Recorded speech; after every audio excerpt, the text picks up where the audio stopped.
আল্লাহর হাবিব বলেন, এ নারীরা, না না, আমি দুনিয়ার জন্য আসি নাই। যদি দুনিয়া আমার কামনা হতো তাইলে আল্লাহ সব কিছুকে আমার জন্য স্বর্ণ বানাই দিত। বলেন ঠিক কিনা? একদিন খাবো, আরেকদিন উপবাস থাকবো, আল্লাহর শুকরিয়া আদায় করবো, সবর করবো। আল্লাহর নবী মন খারাপ করে বসে আছে। খবর চলে গেছে গো আবু বকরের কাছে যে এর নেতৃত্ব দিতেছে আবু বকরের মেয়ে আয়েশা রাদিয়াল্লাহু তাআলা। এর নেতৃত্বের মধ্যে আছে ওমরের মেয়ে হাফসা। হযরত আবু বকর আয়েশা শাসন করলেন নিজের মেয়ে আয়েশাকে। যখন আজওয়াজে মুতাহারাত খবর পাইল আল্লাহর নবীর সাহাবী ওমর আসতেছে, সব স্মারকলিপি ফালাইয়া সব আত্মগোপন করছে। আল্লাহর হাবিবের দরবারে হযরত উমর প্রবেশ করে বললেন, ইয়া রাসূলুল্লাহ, মিছিলকারীরা কই? আপনার কাছে যারা স্মারকলিপি নিয়ে আসছিল এরা কয়? কে উমর, যখন শুনছে রে তুমি আসতেছো, সব স্মারকলিপি ফালাইয়া ভাগছে। হযরত উমর তখন দাঁড়িয়ে ডাক দিয়েছিল, ইয়া আদুওয়াতি আনফুসিহিন্না আতাহাবুনানি ওয়ালা তাহাবুনা রাসূলুল্লাহ। এরে দুশমনেরা, আমি উমরের কথা শুনিলাম, তোমরা পলাইলা, অথচ আল্লাহর নবীকে তোমরা ভয় করলা না। আল্লাহর নবী ডাক দিয়ে কয়, উমর, তুমি যে রাস্তা দিয়ে চলাচল করো, শয়তান যখন দেখে উমর এই রাস্তা দিয়ে আসতে, শয়তান কয়, চাচা আপনার জান বাঁচা। এই রাস্তা বাদ দিয়ে আরেক রাস্তা দিয়ে শয়তান চলে যায়, এতটাই উমর তোমাকে শয়তান ভয় পায়। জান্নাতুল উলুম, জান্নাতুদ দুনিয়া, দুনিয়াটা জান্নাত হয়ে যাবে। কারণ যে নারী দ্বীন শিক্ষা করবে, কোরআন শিক্ষা করবে, বেপরদায় চলবে না, মা বাবাকে কষ্ট দিবে না, শ্বশুর শাশুড়িকে কষ্ট দিবে না, এটা তো একটা ছোটখাটো জান্নাতের পরিবেশ হয়ে যাবে। কথা বলেন ঠিক কি? আর যাদের মধ্যে কোরআন সুন্নাহর জ্ঞান থাকবে না, মহিলা মাদ্রাসায় পড়বে না, দ্বীনের জ্ঞান থাকবে না, ওরা স্বামীর সংসারে আইসাই চেষ্টা করবে স্বামীকে মা বাবার থেকে পৃথক করার জন্য, ঠিক না?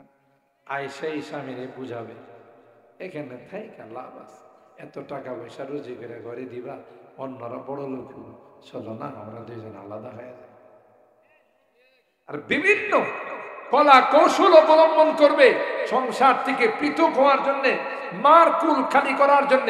এ মা, তুমি শুনে রাখো, আল্লাহর কসম করে বলি, আজকে যদি তোমার শাশুড়ির কুল তুমি খালি করো, একদিন তুমি যখন শাশুড়ি হবে তখনও তোমার ওই বৌমা তোমার কুলটাকে খালি করবে, ঠিক না ভাই? ঠিক। তবে আরেকটা কথা বলি, আপনারা রাগ করেন, আমাদের বর্তমান সমাজে শুধুই যে একতরফা বৌমার দোষ তা না, শাশুড়িদেরও কিছু দোষ আছে। কথা কয় না। এটা কেমন দোষ?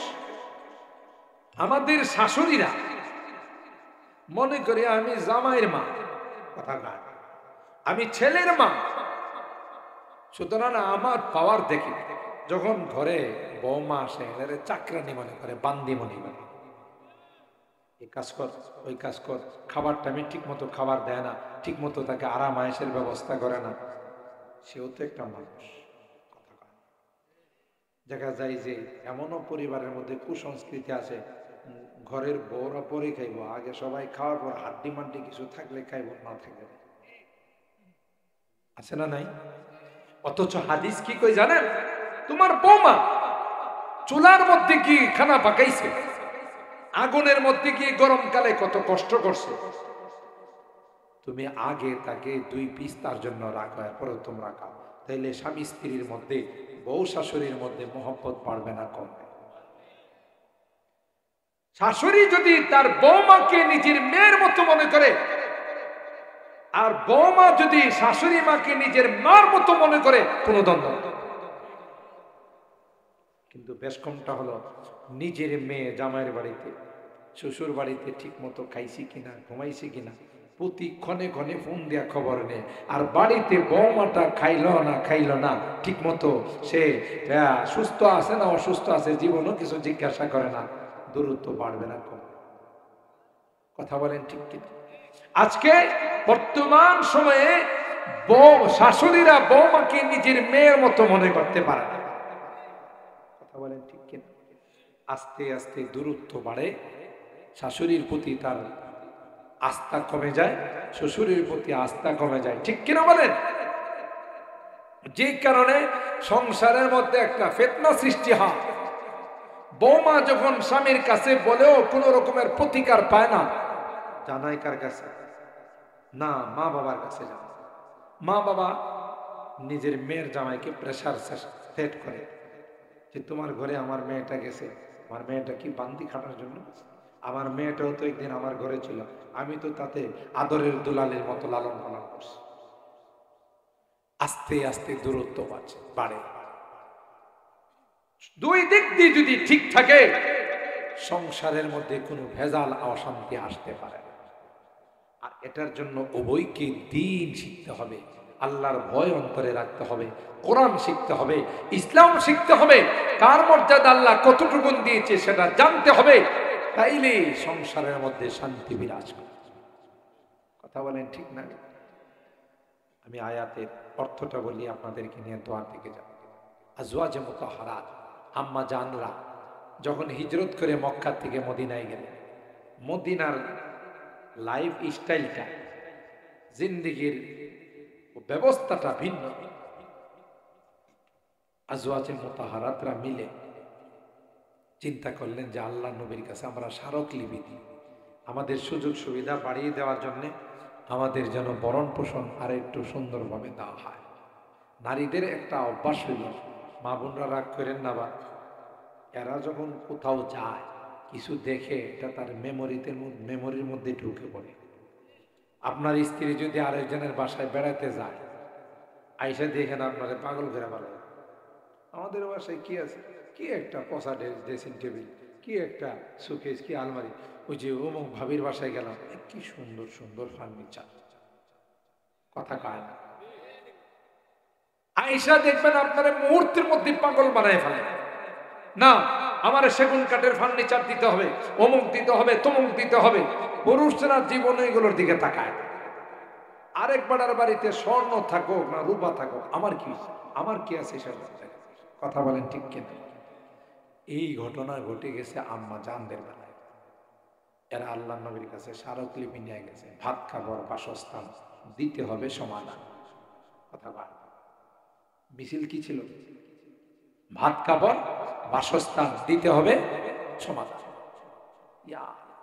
আল্লাহর নবী তো কিরি, এরা কি মানে আমাদের ফ্যাসিলিটি একটু বাড়ায় দিত, আমাদের সুযোগ সুবিধা একটু বাড়ায় দিত। এই স্মারকলিপি নিয়ে আল্লাহ নবীর দরবারে গেছে। আল্লাহ নবী, আল্লাহর হাবিব বলেন, এ নারীরা, না না, আমি দুনিয়ার জন্য আসি নাই। যদি দুনিয়া আমার কামনা হতো তাইলে আল্লাহ সব কিছুকে আমার জন্য স্বর্ণ বানাই দিত। বলেন ঠিক কিনা? একদিন খাবো, আরেকদিন উপবাস থাকবো, আল্লাহর শুকরিয়া আদায় করবো, সবর করবো। আল্লাহ নবী মন খারাপ করে বসে আছে।